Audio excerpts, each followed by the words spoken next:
Hey cats, it's your old buddy EDDBUD here. It's been a while since I updated you with the running news.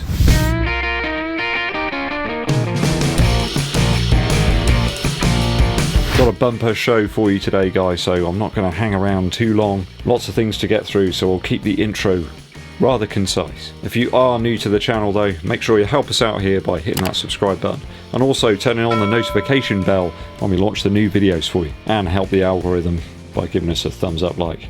Dankeschön. Story number 1. A while back I reviewed one of the Allbirds renewable, or at least more eco-friendly running shoes, the Tree Dasher. I noticed they've launched another shoe in their lineup, which is a trail offering. This is the Trail Runner SWT. It's now available on the Allbirds website, links in the description. Again, these are sustainably made, so they make every effort that is possible really to lower the carbon footprint of the manufacture and delivery of the shoe. It does explain the name a little bit. The S stands for sugarcane, which is what's used for making the midsole. The upper is constructed from merino wool and those eucalyptus trees. These clock in with a very low carbon footprint and a retail price of 128 Earth credits here in the UK. There's a couple of major changes here to the Tree Dasher. Looking at the images of the shoe here, we've got a more prominent heel counter and a thicker medial and lateral upper section, making it perhaps more robust than the Tree Dasher for use on those lighter trails. The opening of the shoe there is quite reminiscent to me of the Infinity Run Flyknit from Nike, and a very strange pasta looking outsole, this one. It does look like little bits of pasta stuck to the shoe. The lugs here are around about 4mm to finish the shoe off. The Diablo colorway is the one for me, I think. I think the other one would get dirty very quickly, though Allbirds have got you covered on this one. If you want to keep them clean, you can actually wash them in the washing machine, just using a nice cold, gentle setting to wash off all that trail effort. If you're interested in these guys, there's some links in the description for you to check them out. Story number 2. So one story that's been on my mind ever since I first saw it was about the Vienna marathon. Not sure if you guys picked up on this, but the guy that won the marathon was very quickly disqualified due to the shoes he was wearing. I think the race officials very quickly realised that the Ethiopian athlete that won the race was wearing non-compliant Adizero Prime X shoes from ADIDAS. I do believe the guy's name is Durara Harissa. Sorry if I've said that incorrectly, I'm trying my best. I've no idea how this can really occur.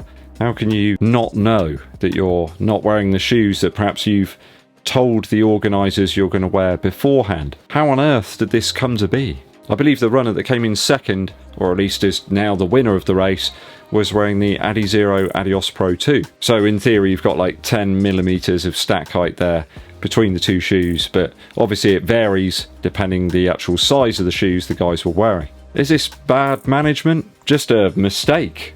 I'm not sure how anyone could make that one, but I guess it's possible. Or is it a bonkers PR stunt by Adidas? I know that everybody was talking about this around the end of the race. It was all over Twitter, all over Instagram. I know Adidas did make a statement about this, and they suggested that the shoe was a innovative concept for training purposes only. It's certainly drawn some attention to the shoe and the brand. Not in a dissimilar way, I guess, to when Michael Jordan got banned for wearing the Nike Airships, not the Air Jordan 1 as a lot of people think. I think it was the Airship that they said he couldn't wear due to the colorway. I think Nike were said to have paid the fines or something. I don't know whether it's just some ridiculous PR stunt, a bit of myth around that. I mean, whenever I look at the Prime X, I just think that's no moon.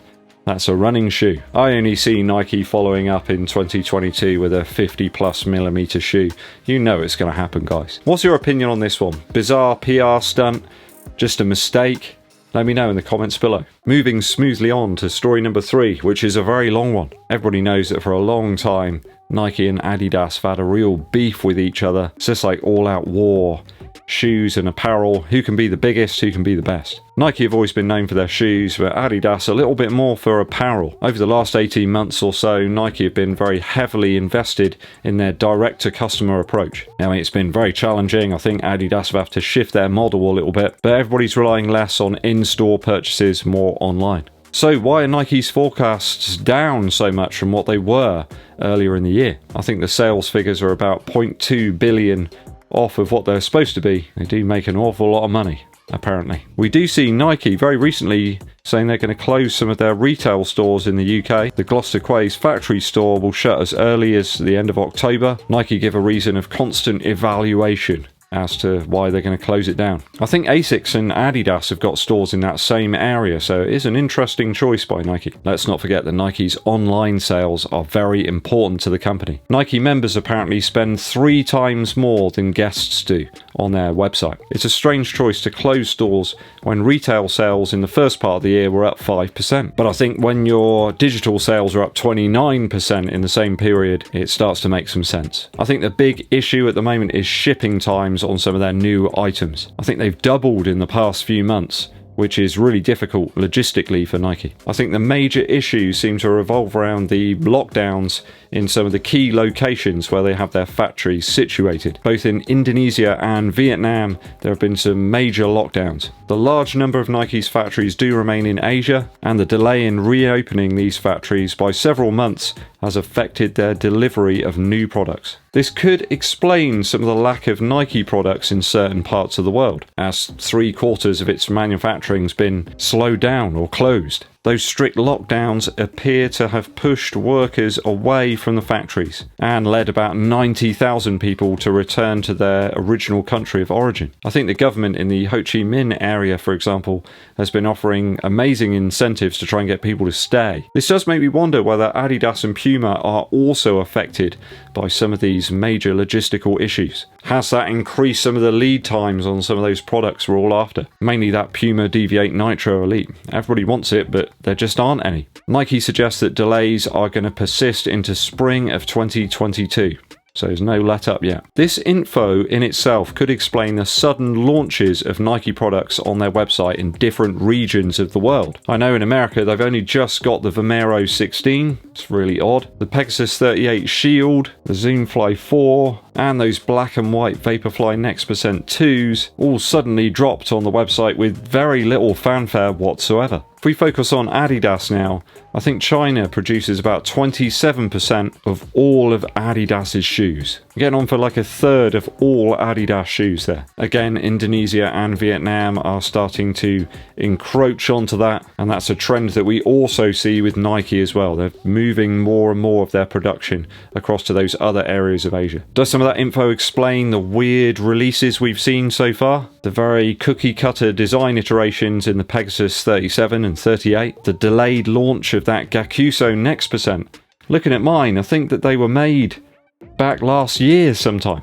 How about that long delayed Hyperfly or Streakfly or whatever it's called? That sought after Zoom X low stack racer. I mean, that's been rumoured for an absolute age now, hasn't it? But we're still yet to see it. I guess prototype shoes or development shoes also get delayed during these type of times. We all saw that Nike Alphafly 2 that was worn by a designer at a recent marathon. Perhaps that's another sequel follow-up shoe that's been held back due to the global issues. Not that we're short of a pair or two of Alphaflies, though, are we? You can buy them in pretty much any colourway you like these days. Sadly, that's a shoe that's never seen life outside of the global issues. Has that affected its popularity?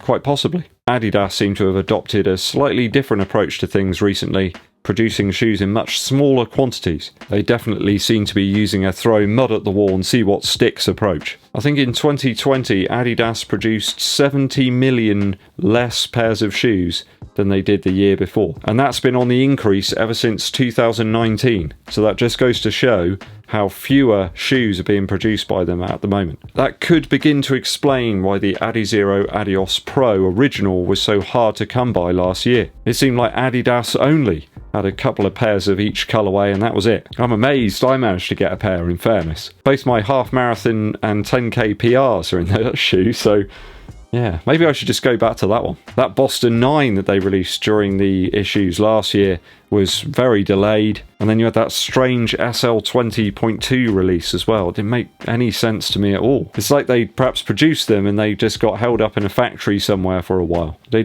don't really fit in anywhere. It's okay though, because we got hundreds of Ultra Boost 20 and 21 models now. There's just about every colourway under the sun. It's a little bit like the Yeezy releases, where you just get these hundreds of almost the same colourways. Again, I think production problems over in Asia have resulted in the whole 4D midsole thing just fizzling out, really. Don't think it's really a running midsole. I think at this point it's very, very important to remember why these delays are a thing. People are worried about their safety. You've got companies trying to gauge customer desire on new products using AI, and at times it's just getting it really wrong, along with transport chaos as well. That's not helped at all. It's actually amazing that anything's managed to be designed and launched over the last 18 months. So a bit of a deep dive there into Adidas and Nike, some of their logistical problems that they've seen over the last 18 months or so. What do you make of all of that, guys? Do you agree with some of my opinions? Let me know down in the comments.